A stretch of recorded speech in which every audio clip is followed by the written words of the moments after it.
నమస్కారం. Time to time TV వార్తలకు స్వాగతం. మూసీ ప్రాజెక్టుపై ప్రభుత్వాన్ని ప్రశ్నించిన హరీష్ రావు, మూసీ పేరుతో ప్రజల ఇల్లు కూల్చుతున్నారన్న విమర్శ, గాంధీ విగ్రహం కోసం ఇల్లు కూల్చాలన్న హరీష్ ప్రశ్న, మూసీ ప్రాజెక్టు పేరుతో రియల్ ఎస్టేట్ వ్యాపారం అన్న విమర్శ.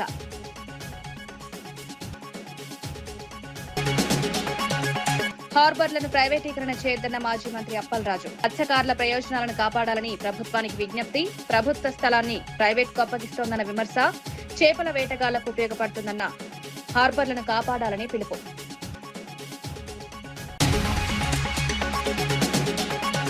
మూసీ శుద్ధికి మద్దతే కానీ ఇళ్ల కూల్చివేతకు వ్యతిరేకమన్న రామచంద్రరావు, పేదల ఇళ్ల కూల్చివేతను బీజేపీ వ్యతిరేకిస్తుందని వ్యాఖ్య, మూసీ ప్రాజెక్టులపై ప్రజల ప్రయోజనాలను కాపాడాలన్న వ్యాఖ్య, గాంధీ విగ్రహానికి అభ్యంతరం లేదన్న బీజేపీ నేత. కూటమి నేతలకు సవాల్ విసిరిన వైఎస్ఆర్సీపీ నేత పేర్ని నాని, జగన్ చెప్పిన విషయాలు అబద్దమని నిరూపించారని నాని, పయ్యావుల కేశవ్పై తీవ్ర విమర్శలు, ప్రజల ముందు నిజాలు బయటపడతాయని వ్యాఖ్య.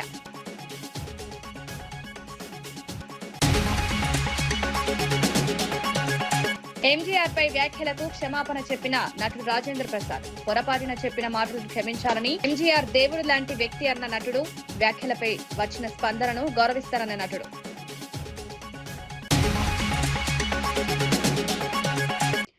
కూటమి ప్రభుత్వ నేతలకు వైఎస్ఆర్సీపీ నేత పేర్ని నాని సవాల్ విసిరారు. పయ్యావుల కేశవ్ ఆర్థిక మంత్రి కాదు, అప్పుల మంత్రి అని విమర్శించారు. ఆయన మాట్లాడే ప్రతి మాట పచ్చి అబద్దాలతో నిండి ఉంటుందన్నారు. జగన్ డాక్యుమెంటరీ ఆధారాలతో నిజాలను బయటపెట్టారని పేర్కొన్నారు. ఆయన చెప్పిన విషయాలు ఒక్కటైనా అబద్దమని నిరూపించగలరా అని కూటమి నేతలను నిలదీశారు. ప్రజల ముందు నిజాలు బయటపడతాయని పేర్ని నాని వ్యాఖ్యానించారు. పేరుకేమో ఆర్థిక శాఖ మంత్రి బోర్డు, కానీ ఆయన రోజువారీ దినచర్య అంటే అప్పులు. ఆయన ఆర్థిక శాఖ మంత్రి కంటే ఆంధ్ర రాష్ట్రానికి అప్పుల శాఖ మంత్రి. అంటే ఆర్థిక శాఖ మంత్రి పేరు చెప్పుకునేటువంటి ఈ అబద్దాల కేశవ్ గారు ఒక్కరోజు కూడా డాక్యుమెంట్ ఎవిడెన్స్తో మాట్లాడడం, ఏ ఒక్కరోజు డాక్యుమెంట్ ఎవిడెన్స్తో మాట్లాడడం. నోరు తెరిస్తే అన్ని అబద్దాలు, అసత్యాలు, దూషణలు. మరి జగన్మోహన్ రెడ్డి గారు ఆర్థిక విధ్వంసం చేస్తే ఏది కాగితాల రూపాయన చూపించమని అడుగుతున్నాను నేను. జగన్ గారు ప్రెస్ మీట్లో అంట మొత్తం అసత్యాలు ఎక్కువ, నిజాలు తక్కువ అంట. నిజాలేమో తక్కువ అంట, అసత్యాలు ఎక్కువ అంట. నేను అడుగుతున్నాను కేశవ్ గారిని, ఒకవేళ జగన్మోహన్ రెడ్డి గారు మాట్లాడినటువంటి ప్రెస్ మీట్ మొత్తంలో ఏది అసత్యం, దానికి మీ దగ్గర అది అబద్ధం, జగన్ గారు మాట్లాడింది అసత్యం అంటాకి మీ దగ్గర ఉన్నటువంటి డాక్యుమెంటరీ ఎవిడెన్స్ ఏంటి? జగన్ గారు చెప్పిన మాట ఏంటి? చూపించిన డాక్యుమెంట్ ఏంటి? మీ దగ్గర దానికి రిలవెంట్గా జగన్ గారు తప్పు మాట్లాడుతున్నాడు, అసత్యం మాట్లాడుతున్నాడు, అబద్ధం మాట్లాడుతున్నాడు అని చూపించేటువంటి అధికారిక డాక్యుమెంట్ ఏముంది మీ దగ్గర? చూపించే ఇంతవరకు ఒక రోజన్నా చూపించారా? నోటితో మాట్లాడటం తప్పితే. నిజాలు తక్కువ, దేంట్లో నిజం తక్కువగా ఉంది? మాట్లాడగలరా? చూపించగలరా? అదే రాం, చూపించలేరు.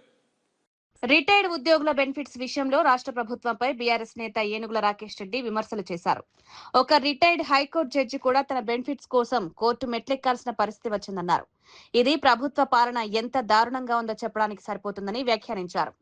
రిటైర్డ్ ఉద్యోగులు తమకు రావాల్సిన బెనిఫిట్స్ కోసం కోర్టుల చుట్టూ తిరుగుతున్నారని పేర్కొన్నారు. ఉద్యోగులకు రావాల్సిన హక్కులను ప్రభుత్వం వెంటనే ఇవ్వాలని డిమాండ్ చేశారు. త్వరలో నోటిఫికేషన్ చూడండి, ఎన్ని పేపర్లు మీకు చూపెడతాను.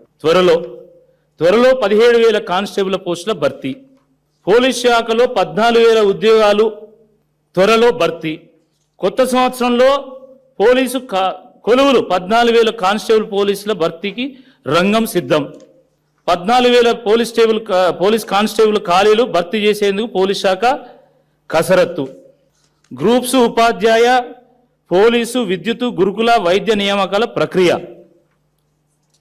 మొదలు కానున్న కొలువుల జాతర, వచ్చే నెల 40,000 ఉద్యోగాలకు నోటిఫికేషన్, తెలంగాణ యువతకు 12,000 కొత్త ఉద్యోగాలు, టీజీపీఎస్సీ పోలీస్ శాఖ కాంగ్రెస్ పార్టీ అభ్యర్థం ముద్ర ఉన్నటువంటి పోస్టర్, 12,452 పోలీసు ఉద్యోగాల భర్తీకి కసరత్తు. ఇక ఉద్యోగ ప్రకటనలకు కసరత్తు. పోలీస్ శాఖలో 12,000 ఉద్యోగ పోస్టులు ఖాళీలు భర్తీ. ఇట్లా ఇది చెప్పుకుంటా పోతే ఈ ప్రెస్ మీట్ మొత్తం ఇవే చూపించాల్సి వస్తుంది, అన్ని ఉన్నాయి. అంతెందుకు, ఇప్పుడు జస్ట్ నేను ఈ ప్రెస్ మీట్కు వచ్చే ముందు వేటు న్యూస్లో నోటిఫికేషన్ వచ్చింది. ఏమని? 17,992 పోస్టుల పోలీసు ఉద్యోగాలకు త్వరలో నోటిఫికేషన్.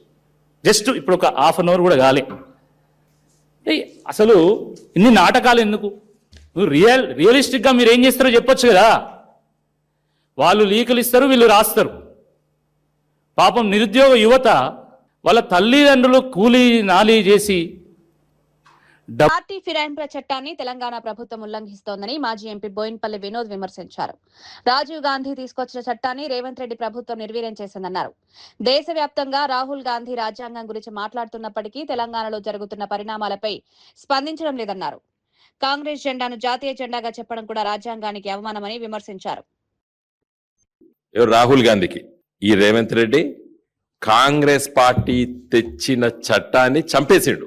కాంగ్రెస్ పార్టీ సోనియమ్మ భర్త రాహుల్ గాంధీ తండ్రి రాజీవ్ గాంధీ గారు తీసుకొచ్చిన చట్టాన్ని ఎలా నిర్వీర్యం చేసేసి అబాసుపాలు చేసి రాజ్యాంగంలో అది ఉండడం తప్పు, ఇంత మంచి రాజ్యాంగంలో ఇలాంటి ఆ 10th షెడ్యూల్ని అంత అపహాస్యం చేసాడు, అంత నవ్వుల పాలు చేసిండు మన స్పీకర్ ప్రసాద్ గారు. అపహాస్యం చేసాడు, నవ్వుల పాలు చేసాడు. ఏం దొరకబట్టిండు? కొత్త సూత్రం ఏం దొరకబట్టిండు? రేవంత్ రెడ్డి నాయకత్వాన ప్రసాద్ గారు ఏం దొరకబట్టిండు? పార్టీ మారినా కూడా నేను మారలేదని చెప్తే అయిపోతుంది. ఇంకా దీనికి ఎవడేం చేస్తాడు? పార్టీ మారి నేను మారలేదు అంటే సరిపోతుంది. ఇంకా ఈ 10th షెడ్యూల్ ఎందుకు ఉండాలి రాజ్యాంగంలో? ఎవడన్నా మారచ్చు, నేను మారలేదు అని చెప్పి స్పీకర్ కూడా లెటర్ ఇస్తే ఇది పెద్ద. ఇప్పుడు ఇది ఉత్తగా పోదు. ఈ దేశం దీన్ని సీరియస్గా తీసుకోవాలి.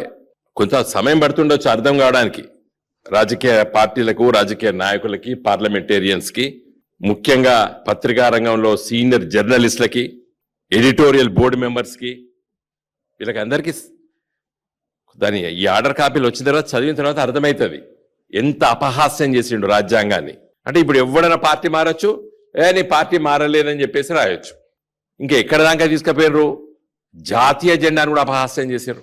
కాంగ్రెస్ కండువాన్ని మన రేవంత్ రెడ్డి కప్పితే అది కాంగ్రెస్ పార్టీ కాదు, జాతీయ చిహ్నమే కదా, 3 రంగులు అని అపహాస్యం చేశారు. పత్రికల్లో చూసిన, నేను మాట్లాడాను కాంగ్రెస్ పార్టీ నాయకులు. పైపెచ్చు ఇవాళ ఇంకేమన్నాడు? ఇంకా మోస్ట్ అందరం ఏమనుకున్నాం, మీ విలేకరులు కానీ, మేధావులు కానీ, రాజకీయ పార్టీలు కానీ ఏకంగా వాళ్ళందరూ వేరు. కానీ ఇక కడియం శ్రీయరును దానం నాగేందర్ అయితే అవుట్ అవుతారు. ఇంకా 2 ఎన్నికలు వస్తాయి మీరని ఇంక రోజు మీరు ఇక్కడ మా కారిడార్లా ఎప్పుడు వస్తాయి ఖైరతాబాద్ క్యాండిడేట్ ఎవరు, లేకపోతే గన్పూర్ క్యాండిడేట్ ఎవరు అని ఇంకా మీరు మాట్లాడుతుంటే మేము విన్నాం.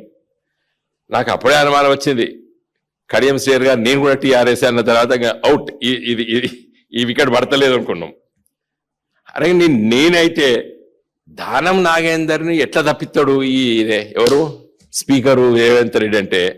మహా తెలివికల్లోడు రేవంత్ రెడ్డి అండ్ మిస్టర్ ఏమైతుంది ఎట్లా కొట్టుకుపోతా. కానీ ఇప్పుడు సమయం కాలం మనం. రాష్ట్రంలో హార్బర్లను ప్రైవేటీకరణ చేసే ప్రయత్నాలు జరుగుతున్నాయని మాజీ మంత్రి సీదిరి అప్పలరాజు విమర్శించారు. ప్రభుత్వం నడిపే సంస్థలను ఒక్కొక్కటిగా ప్రైవేట్ చేతుల్లోకి అప్పగించే కుట్ర జరుగుతోందన్నారు. గతంలో మెడికల్ కాలేజీలను కూడా ప్రైవేట్కి ఇవ్వాలని ప్రయత్నించారని తెలిపారు. జగన్ ప్రభుత్వం 10 ఫిషింగ్ హార్బర్లు, 6 జెట్టీలను చేపల వేటగాళ్లకు ఉపయోగపడుతున్నాయన్నారు. మత్స్యకారుల ప్రయోజనాలను కాపాడాలని ప్రభుత్వాన్ని కోరారు. ఆర్ఎన్బి రోడ్ల పైన మండల్ టు మండల్ కనెక్టింగ్ రోడ్ల మీద కూడా టోల్ గేట్లను పెట్టి పీపీపీ మోడ్లో ఆ రోడ్లను అభివృద్ధి చేయడానికి ఒక ప్రయత్నం చేసినారు. ఇరిగేషన్ ప్రాజెక్ట్, చంద్రబాబు గారు బ్రెయిన్ చైల్డ్లను గొప్పగా చెప్పుకున్నటువంటి బనకచెర్ల ప్రాజెక్టును సైతం పీపీపీ మోడ్లో టేకప్ చేయడానికి ప్రయత్నం చేశారు. లిఫ్ట్ ఇరిగేషన్ స్కీమ్స్ పీపీపీ మోడ్కి ఇచ్చేయడానికి ప్రయత్నం చేసినారు. పర్యాటక శాఖలో ఉన్నటువంటి ఎవ్రీ ఇన్స్టిట్యూట్ ప్రైవేట్ వ్యక్తుల చేతుల్లో పెట్టారు. ఇటీవల కాలంలో పెద్ద ఎత్తున చర్చ అయినటువంటి మేధావులు, విద్యావంతులు, ఉద్యోగస్తులు అందరూ కూడా పెద్ద ఎత్తున వ్యతిరేకించినటువంటి నిర్ణయం మెడికల్ కాలేజీలు ప్రైవేటీకరణ చేయటం, ప్రైవేట్ వ్యక్తుల చేతుల్లో ప్రభుత్వ మెడికల్ కాలేజీని పెట్టడం అన్నటువంటిది ఎంత దారుణమైనటువంటి సంగతో కూడా మన అందరం చూస్తాం. మరి దీని కొనసాగింపుగా ఈ ప్రభుత్వం వచ్చినటువంటి మొదట్లోనే ఇది 2024 డిసెంబర్ 29న government of Andhra Pradesh maritime board వెబ్సైట్లో పెట్టినటువంటి ఒక నోటిఫికేషన్ మీకు చూపిస్తున్నాను. ఏపీఎంబి ఆంధ్రప్రదేశ్ మేరిటైమ్ బోర్డు వాళ్ళ వెబ్సైట్లో పెట్టినటువంటి నోటిఫికేషన్ ఈ రాష్ట్రంలో ఉన్నటువంటి హార్బర్లను ప్రైవేటైజ్ చేసేదానికోసం, ప్రైవేట్ వ్యక్తుల చేతుల్లో పెట్టడం కోసం ఈ ప్రభుత్వం కాల్ఫర్ చేసినటువంటి ఎక్స్ప్రెషన్ ఆఫ్ ఇంట్రెస్ట్ ఈఓఐకి సంబంధించినటువంటి నోటిఫికేషన్. ఒక జెట్టి కానీ, ఒక హార్బర్ కానీ, ఒక పోర్టు కానీ మీ హయాంలో శంకుస్థాపన కానీ ప్రారంభం కానీ జరిగిందా నేను అడుగుతా ఉన్నా. Once again reiterating my words, Chandrababu Naidu గారి నాలుగు పర్యాయాల ముఖ్యమంత్రి సమయంలో 1000 కిలోమీటర్లు పైబడినటువంటి ఆంధ్రప్రదేశ్ తీర ప్రాంతంలో ఎక్కడైనా ఎప్పుడైనా ఒక ఫిష్ ల్యాండింగ్ సెంటర్కు కానీ, ఒక హార్బర్కు కానీ, ఒక పోర్టుకు కానీ శంకుస్థాపన కానీ ప్రారంభం కానీ చేశారా నేను అడుగుతా ఉన్నాను. డీప్ సీ ఫిషింగ్ చేయడానికి ఎక్కడ అనువైనటువంటి హార్బర్లు కానీ, పోర్టులు కానీ, జెట్టీలు కానీ లేవు అని మొరపెట్టుకుంటే జగన్మోహన్ రెడ్డి గారు ముఖ్యమంత్రి అయిన వెంటనే, జగన్మోహన్ రెడ్డి గారు అధికారంలోకి వచ్చిన వెంటనే ప్రతి జిల్లాలో కూడా ఒక హార్బర్ ఉండాలని, ప్రతి జిల్లాలో, ఇప్పటికీ జిల్లాలు మనం బైఫర్కేట్ చేయలేదు, మనం 13 జిల్లాలే ఉన్నాయి, ప్రతి జిల్లాలో కూడా ఒక హార్బర్ ఉండాలని 10 ఫిషింగ్ హార్బర్లు 6 జెట్టీలు మంజూరు చేసినటువంటి ఘనత మా నాయకుడు శ్రీ వైఎస్ జగన్మోహన్ రెడ్డి గారు. చాలా గర్వంగా మేము చెప్పుకోగలం. మూసీ ప్రాజెక్టు పేరుతో ప్రభుత్వం ప్రజల ఇళ్లను కూల్చివేస్తోందని మాజీ మంత్రి హరీష్ రావు విమర్శించారు. ప్రభుత్వం ఇచ్చిన గెజిట్ ప్రకారం 10,017 ఇళ్లు కూల్చి 3,279 ఎకరాల భూమిని సేకరించాలని నిర్ణయించిందన్నారు. ఇప్పటికే హైడ్రా పేరుతో వేలాది మంది జీవితాలు దెబ్బతిన్నారన్నారు. ఇప్పుడు మూసీ పేరుతో మరోసారి ప్రజలను ఇబ్బందులకు గురి చేస్తున్నారని ఆరోపించారు. గాంధీ విగ్రహం ఏర్పాటు కోసం ఇంతమంది ప్రజల ఇళ్లను కూల్చడం అవసరమా అని ప్రశ్నించారు. మూసీ శుద్ధి పేరుతో రియల్ ఎస్టేట్ వ్యాపారం జరుగుతోందా అని ప్రభుత్వాన్ని నిలదీశారు. ప్రజలకు ఉన్నటువంటి అనుమానాలను నివృత్తి చేయాలి. అంతా ఆగమాగం, సగం సగం, ఏది సరిగా ఉండదు. నీది అన్ని అబద్ధాలు, గోబల్స్. రేవంత్ రెడ్డి కాదు, గోబల్స్ రెడ్డి నువ్వు. నేను ఆధారాలతో సహా చెప్తా, ఉత్త మాటలతో. ఎన్నడన్నా దేవుని మీద ఒట్టు పెట్టి కూడా మాట తప్పినవు నువ్వు. మొన్న మిర్యాలగూడలో మున్సిపల్ ఎన్నికల్లో పోగానే మున్సిపల్ ఎన్నికల తెల్లారే రైతు బంధు పైసలు వేస్తా అని కూడా మాట తప్పినవు. నువ్వు మనిషిగా ఒక మాట మీద ఉండేటువంటి ఇది నీకు జీవితంలో లేదు, రాదు. నీకేదో వెనకటి శాపం ఉన్నట్టుంది. నిజాలు మాట్లాడడు రేవంత్ రెడ్డి అనే ఒక శాపం మీద ఉన్నట్టుంది. అబద్ధాలు తప్ప నువ్వు ఎన్నడూ జీవితంలో నిజాలు మాట్లాడవు నువ్వు. పిఠాపురంలో నిర్వహించిన కార్యక్రమంలో వర్మ అలిగిన ఘటన చర్చనీయాంశమైంది. స్వచ్ఛాంధ్ర కార్పొరేషన్ ఆధ్వర్యంలో పారిశుద్ధ కార్మికుల శిక్షణ కార్యక్రమం నిర్వహించారు. ఈ కార్యక్రమంలో సీఎం చంద్రబాబు ఫోటో లేకపోవడంతో వర్మ అసంతృప్తి వ్యక్తం చేశారు. మా చంద్రబాబు ఫోటో లేనప్పుడు నేను ఎందుకు కూర్చోవాలి అంటూ వేదికపై అలిగారు. అయితే అక్కడున్న జనసేన నేతలు దీన్ని పెద్దగా పట్టించుకోలేదు. వేదికపై కూర్చుని వర్మను చూస్తూ నవ్వుకున్నారు. ఈ ఘటన రాజకీయంగా చర్చకు దారితీస్తుంది. నేను డయాస్ రాను పైకి, దయచేసి నా సిస్టమ్ నాకు నేను రాను, ఇక్కడ కూర్చుంటాను సార్. నేను రాను పైకి కూర్చుంటాను. చూడడం ఎరుగుతుంది, నేను కూర్చుంటాను. కానీ ఎవరు కాదు, ఎవరు నడిపిస్తున్నారో నాకు తెలిసాను. మీరు కానీ కార్యక్రమం వద్దుది వద్దా, ఎవరి గురించి నేను కూర్చోలేను. అక్కడ నేను కూర్చోలేను. నేను మీ గురించి కరెక్టే. నేను మా ముఖ్యమంత్రిని వదిలేసి నేను కూర్చోలేను కదా. లేకపోయినా విధానం కరెక్ట్ కాదు. సార్ మీరు వెళ్ళండి, కానీ సరి చేసుకుంటే కానీ ముందు మొత్తం కానీ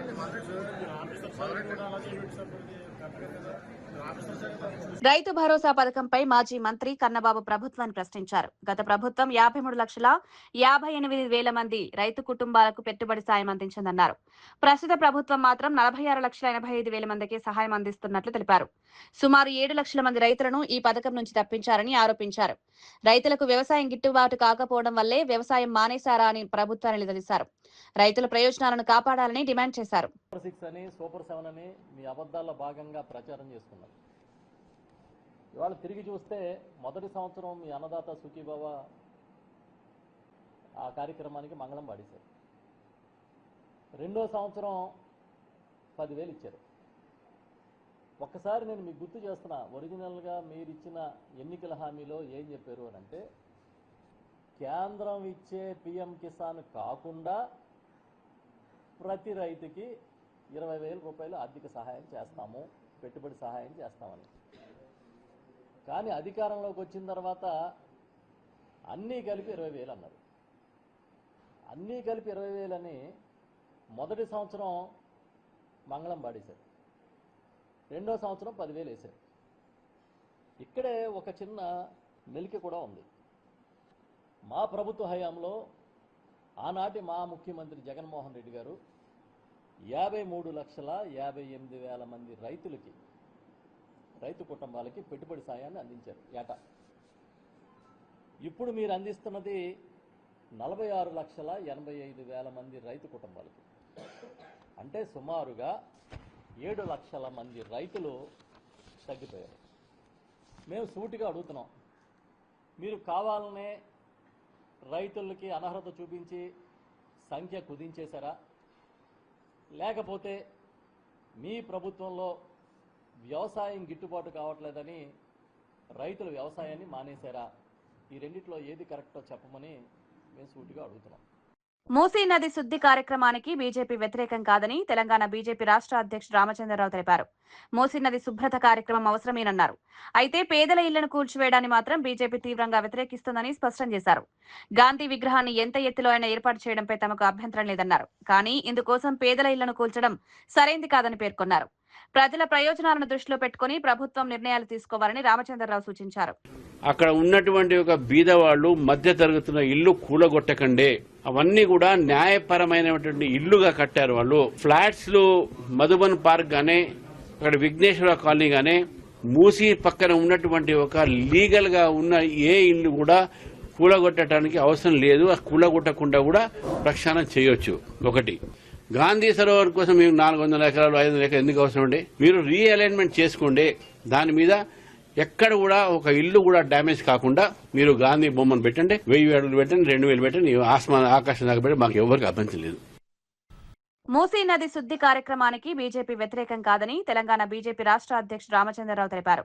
మూసీ నది శుభ్రత కార్యక్రమం అవసరమేనన్నారు. అయితే పేదల ఇళ్లను కూల్చివేయడాన్ని మాత్రం బీజేపీ తీవ్రంగా వ్యతిరేకిస్తుందని స్పష్టం చేశారు. గాంధీ విగ్రహాన్ని ఎంత ఎత్తులో అయినా ఏర్పాటు చేయడంపై తమకు అభ్యంతరం లేదన్నారు. కానీ ఇందుకోసం పేదల ఇళ్లను కూల్చడం సరైంది కాదని పేర్కొన్నారు. ప్రజల ప్రయోజనాలను దృష్టిలో పెట్టుకుని ప్రభుత్వం నిర్ణయాలు తీసుకోవాలని రామచంద్రరావు సూచించారు. కాలేజ్ కి సంబంధం లేదు, నువ్వు ఖచ్చితంగా 15,000 డొనేషన్ కట్టాలని చెప్పేసి ఆ విద్యార్థిని ఒత్తిడి చేసి ఖచ్చితంగా నువ్వు 15,000 కడతానే ఇక్కడ చదవాలనే ఒకటి నిబంధన తీసుకొచ్చి విద్యార్థిని ఒత్తిడి చేయడం పరిస్థితి కనిపిస్తుంది. అదేవిధంగా జేఎన్టీలో ఉన్నటువంటి ఎవరైతే సార్ ఉన్నారో ఇక్కడ ఉన్నటువంటి విద్యార్థి 10 మంది కలిసి మా స్కూల్లో కాలేజీలో ఉన్నటువంటి సమస్య ఇదా అని చెప్పేసి ఆ జేఎన్టీ సార్ చెప్తే, ఆ జేఎన్టీ లో ఉన్నటువంటి సారు మీ కాలేజీలో ఉన్నటువంటి విద్యార్థులు ఈ రోజు మా దగ్గరకు వచ్చిర్రు, 15,000 మీరు అడుగుతున్నారని చెప్పి ప్రతి ఒక్కరు డిమాండ్ చేస్తున్నారు. దీనిపైన మీరు చర్యలు తీసుకోవాలని చెప్పేసి విద్యార్థుల మీద ఒత్తిడి తీసుకురావాలని చెప్పి జేఎన్టీ ప్రిన్సిపాల్ చెప్తే ఈ రోజు ఇక్కడ ఉన్నటువంటి గ్లోబల్ మేనేజ్మెంట్ ఈ రోజు విద్యార్థులను ఇబ్బంది పెట్టే పరిస్థితి కనిపిస్తుంది. పైశాచికతం ఏంటిదంటే విద్యార్థులను కొట్టడం, నిత్యం ఫీజులు అడిగి మానసికంగా ఇబ్బంది పెట్టడం, అదేవిధంగా లక్షల రూపాయలు డొనేషన్ తీసుకుంటూ ఈ రోజు విద్యార్థుల మీద దాడి చేయడం వంటి మేము తీవ్రంగా ఖండిస్తున్నాము. ఇంకా నిన్న విద్యార్థులను రూమ్ లోకి తీసుకెళ్లి నీకు చదవడం ఇష్టం లేదని చెప్పేసి స్టాంప్ పేపర్ ఒక వైట్ పేపర్ మీద వేలిముద్రలు తీసుకొని ఏదన్నా విద్యార్థులకు జరిగితే ఈ ఇన్స్టిట్యూషన్ సంబంధం లేనట్టు వైట్ పేపర్ మీద రాసుకుందాం అనే ఒక ప్రయత్నము జరిగేటువంటి పరిస్థితి కూడా కనిపిస్తుంది. అయ్యా మేము ఒకటే అడుగుతున్నాము, ఈ రోజు విద్యార్థి తల్లిదండ్రుల్ని నువ్వు ఇష్ట బూతులతో తిట్టడం జరిగింది. అంటే వాళ్ళ తల్లిదండ్రులు లేకనే తిట్టినవా, వాళ్ళకు ఎవరో సపోర్ట్ గా లేరని తిట్టినవా? కానీ ఖచ్చితంగా ఇది కావాల్సుకుంటే విద్యార్థుల మీద దాడి చేసినటువంటి పరిస్థితి కనిపిస్తుంది. మీరందరూ గమనించాలి, ఇది ఫీజు గురించో లేకపోతే విద్యార్థులు చదువుతలేడని చెప్పేసి ఈ దాడి జరగలేదు. కావాలని పైసా సత్తుపల్లి నియోజకవర్గంలోని రుద్రాక్షపల్లి గ్రామంలో ఉచిత మెగా హెల్త్ క్యాంప్ నిర్వహించారు. ఈ కార్యక్రమానికి ఎమ్మెల్యే మట్టా రాగమయ్యి దయానంద్ ప్రారంభించారు. బాసారం, కొమ్ముగూడెం, తొగ్గుగూడెం, సత్యంపేట, రంగాపురం గ్రామాల ప్రజలకు వైద్య సేవలు అందించారు. క్యాంపులో రోగులను పరీక్షించి అవసరమైన మందులు అందజేశారు. అనంతరం గ్రామంలో ఫ్రైడే డ్రై డే కార్యక్రమంలో పాల్గొని పరిశుభ్రతపై మహిళలకు అవగాహన కల్పించారు. అంగన్వాడీ కేంద్రాన్ని కూడా పరిశీలించారు. ప్రజలకు మెరుగైన వైద్య సేవలు అందించడమే ప్రభుత్వ లక్ష్యమని ఎమ్మెల్యే తెలిపారు. ఈజీగా ఉంటాయని వాడుతున్నాం. వాటర్ బాటిల్స్ కూడా ప్లాస్టిక్ వాటర్ బాటిల్సే. ఏది సరుకులు తెచ్చుకున్నా కూడా అవి కూడా ప్లాస్టిక్ కవరు. ఇవన్నీ కూడా మనం ఏం చేస్తున్నామంటే మనం డస్ట్బిన్లో వేయట్లా, ఎక్కడ పడితే అక్కడ విసిరేస్తున్నాం. పిల్లలకు లాస్ట్ కుర్కురే ప్యాకెట్లు, బిస్కెట్ ప్యాకెట్లు అవి కొనిస్తాం, మనమే పడేస్తాం బయట. అట్లా కాకుండా మన పంచాయతీ వాళ్ళు ఏర్పాటు చేసిన డస్ట్బిన్లలో వేసుకుంటే మనకి మన రోడ్లు కానీ ఇవి కానీ ఈ చెత్తా చెదారంతో నిండదు. ఎంతసేపు అధికారులు వస్తారు లేకపోతే వాళ్ళు పంచాయతీ వర్కర్స్ వచ్చి చేయాలి అనేది కాకుండా మన వంతు మనం ఏం చేస్తున్నాం పర్యావరణానికి అనేది చూడాలి. అట్లాగే ప్రతి ఇంటికి కనీసం ఒక చెట్టన్నా నాటుకోవాలి. ఒక బర్త్డే అవ్వచ్చు, ఒక పెళ్లి రోజు అవ్వచ్చు, ఇంకేదైనా ఫంక్షన్ అవ్వచ్చు. ఆ ఫంక్షన్ రోజు గుర్తుగా మనం కనుక ఒక చెట్టు నాటుకుంటే మనం కూడా పర్యావరణాన్ని పెంచి పోషించినట్టు అవుతుంది, స్వచ్ఛమైన గాలి పీల్చినట్టు అవుతుంది. ఇంతకుముందు చక్కగా అందరం చెట్ల నీడలో అట్లనే మేము కూడా చదువుకునేటప్పుడు ఇట్లనే చక్కగా ఉండేది. ఇప్పుడు సిటీలో చూస్తే ఏసీ లేనిది ఎవరు ఉండలేకపోతున్నారు, ఎందుకంటే చెట్లు లేవు. రాను మన పల్లెల్లో కూడా చెట్లు కొట్టేయడము ఇలా చేస్తున్నాం కనుక అది నివారించాలంటే మనం చెట్లను పెంచడం చిన్నతనం నుంచి పిల్లలకు కూడా అలవాటు చేయాలి. ఇదొకటి. అంటే చెట్లను పెంచడమే కాకుండా సక్రమంగా వాటికి ప్రొటెక్షన్ కల్పించాలి. చుట్టూ అది ఏదైనా కంచె లాంటివి వేసి మేకలై తినకుండా ఇలాగే ప్రతి ఒక్కటి అన్నమాట. సామాజిక బాధ్యతగా నేర్పిస్తే పిల్లలకు వాళ్ళు కూడా చెట్ల పట్ల ప్రేమ పెంచుకుంటారు. అలాగే మేడం ఇందాక ఆర్డబ్ల్యూఎస్ మేడం చెప్పారు, ఇది నీటి కరువు అనేది ఇక్కడ తక్కువ. నేను పుట్టింది రాయలసీమలో, పెరిగిందంతా అంతే. ఒక్క బిందె నీళ్ల కోసం 2-3 మైళ్ళు నడిచి వెళ్ళి తెచ్చుకోవాల్సి వచ్చేది. కొనాలంటే జన చైతన్య వేదిక రాష్ట్ర కమిటీ ఆధ్వర్యంలో గుంటూరులో చర్చా గోష్ఠి నిర్వహించనున్నారు. జనాభా పెరుగుదల, సంపద లేక సమస్య అనే అంశంపై ఈ చర్చ జరగనుంది. ఈ నెల 14వ తేదీ సాయంత్రం 4 గంటలకు గుంటూరులోని జన చైతన్య వేదిక హాల్లో కార్యక్రమం నిర్వహించనున్నట్లు రాష్ట్ర ప్రధాన కార్యదర్శి టి ధనుంజయ రెడ్డి తెలిపారు. ప్రధాన వక్తలుగా రాజ్యసభ మాజీ సభ్యుడు డాక్టర్ ఎన్ తులసిరెడ్డి, విద్యావేత్త ప్రొఫెసర్ డిఆర్ సుబ్రహ్మణ్యం పాల్గొననున్నారు. పౌర సంస్థలు, ప్రజా సంఘాలు, రాజకీయ పార్టీల ప్రతినిధులు అధిక సంఖ్యలో పాల్గొని సూచనలు ఇవ్వాలని నిర్వాహకులు కోరారు. మాజీ రాజ్యసభ సభ్యులు, గతంలో 20 పాయింట్ ప్రోగ్రాం చైర్మన్గా పనిచేశారు. Andhra Pradesh Congress party media committee చైర్మన్గా వ్యవహరిస్తున్న డాక్టర్ ఎన్ తులసిరెడ్డి గారు ప్రసంగిస్తారు. వాటితో పాటు ప్రముఖ విద్యావేత్త ప్రొఫెసర్ డిఆర్ సుబ్రహ్మణ్యం గారు కూడా ఈ అంశంపై ప్రసంగిస్తారు. గుంటూరు నగరంలో ఉన్న రాజకీయ పార్టీల నేతలు, ప్రజా సంఘాల నేతలు, పౌర సంస్థల ప్రతినిధులు ఈ సమావేశానికి హాజరై తగు సూచనలు, సలహాలు అందించాలని కోరుకుంటున్నాను. ప్రధానంగా భారతదేశం ప్రతి సంవత్సరం 1.4 కోట్ల మంది అదనంగా జనాభాని కలిగి ఉంటా ఉన్నారు. ప్రతి సంవత్సరం 1.4 కోట్ల మంది పెరుగుతూ ఉన్నారు. ఈ జనాభా ప్రపంచవ్యాప్తంగా మనం పరిశీలిస్తే 1.4 కోట్ల జనాభా లోపున్న దేశాలు దాదాపు 125 దేశాలు ఉన్నాయి. అంటే ప్రతి సంవత్సరం ఒక దేశాన్ని అదనంగా కలుపుకుంటూ ఉన్న పరిస్థితి.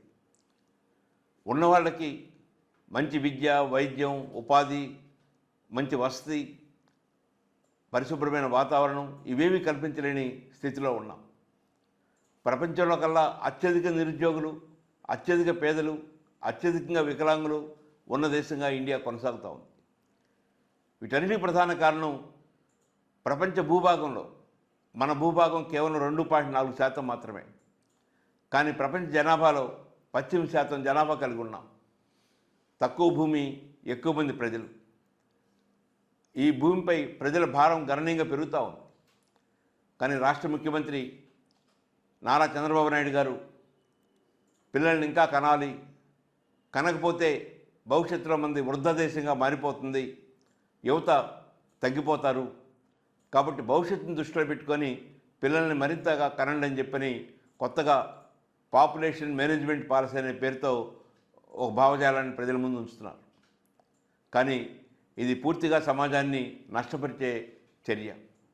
రాజ్యాంగబద్ధమైన పదవుల్లో ముఖ్యమంత్రి స్థానంలో ఉండి ఇలా సమాజానికి హాని కలిగించే భావజాలాన్ని ప్రజల ముందు ఉంచడం మంచిది కాదని జనచైతన్య వేదిక భావిస్తుంది. అమరావతిలో అమరజీవి పొట్టి శ్రీరాములు భారీ కాంస్య విగ్రహాన్ని ఏర్పాటు చేశారు. శాఖమూరులో 58 అడుగుల ఎత్తుతో ఈ విగ్రహాన్ని ప్రతిష్ఠించారు. స్టాచ్యూ ఆఫ్ సాక్రిఫైస్ పేరుతో ఈ విగ్రహాన్ని ఈ నెల 16న ఆవిష్కరించనున్నారు. ముఖ్యమంత్రి, డిప్యూటీ సీఎం చేతుల మీదుగా విగ్రహావిష్కరణ జరగనుంది. ఆంధ్ర రాష్ట్ర సాధన కోసం ప్రాణత్యాగం చేసిన పొట్టి శ్రీరాములు త్యాగాన్ని స్మరించేందుకు ఈ విగ్రహాన్ని ఏర్పాటు చేశారు. ఈ కార్యక్రమానికి పెద్ద సంఖ్యలో ప్రజలు హాజరయ్యే అవకాశం ఉందని అధికారులు తెలిపారు.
దివంగత నటుడు ఎంజీఆర్ పై చేసిన వ్యాఖ్యలకు నటుడు రాజేంద్ర ప్రసాద్ క్షమాపణలు తెలిపారు.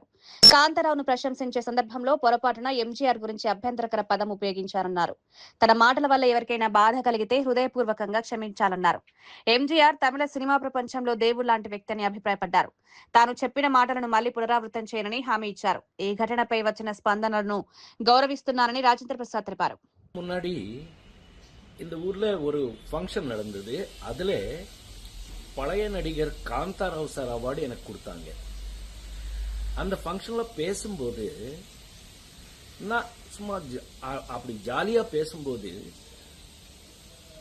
தமிழ் சினிமா கடவுள், என்னுடைய ஒப்பீனியன்ல தமிழ் சினிமா கடவுள் எம்ஜிஆர் சார் பத்தி சும்மா ஜாலியா பேசும்போது ஒரு வார்த்தை மிஸ் ஆயிட்டு வந்துருச்சு.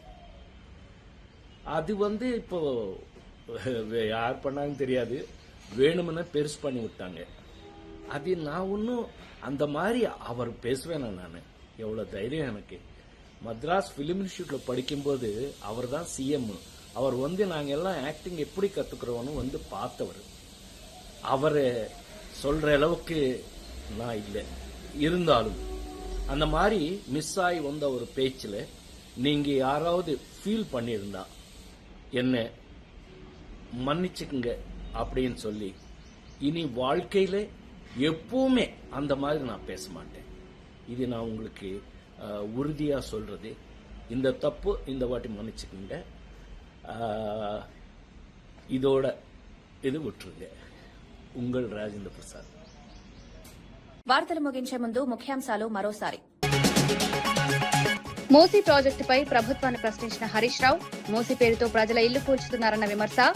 గాంధీ విగ్రహం కోసం ఇల్లు కూల్చాలన్న హరీష్ ప్రశ్న. మూసీ ప్రాజెక్టు పేరుతో రియల్ ఎస్టేట్ వ్యాపారం అన్న విమర్శ.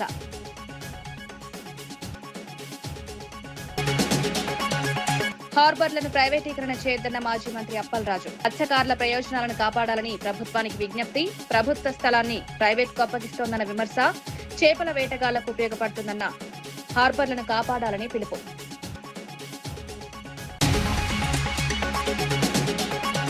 మూసీ శుద్ధికి మద్దతే కానీ ఇళ్ల కూల్చివేతకు వ్యతిరేకమన్న రామచంద్రరావు. పేదల ఇళ్ల కూల్చివేతను బీజేపీ వ్యతిరేకిస్తుందని వ్యాఖ్య. మూసీ ప్రాజెక్టులపై ప్రజల ప్రయోజనాలను కాపాడాలన్న వ్యాఖ్య. గాంధీ విగ్రహానికి అభ్యంతరం లేదన్న బీజేపీ నేత. కూటమి నేతలకు సవాల్ విసిరిన వైఎస్ఆర్సీపీ నేత పేర్ని నాని. జగన్ చెప్పిన విషయాలు అబద్దమని నిరూపించారని నాని. పయ్యావుల కేశవ్పై తీవ్ర విమర్శలు. ప్రజల ముందు నిజాలు బయటపడతాయని వ్యాఖ్య.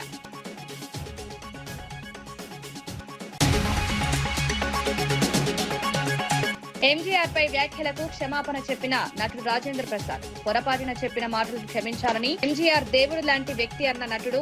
వ్యాఖ్యలపై వచ్చిన స్పందనను గౌరవిస్తారన్న నటుడు.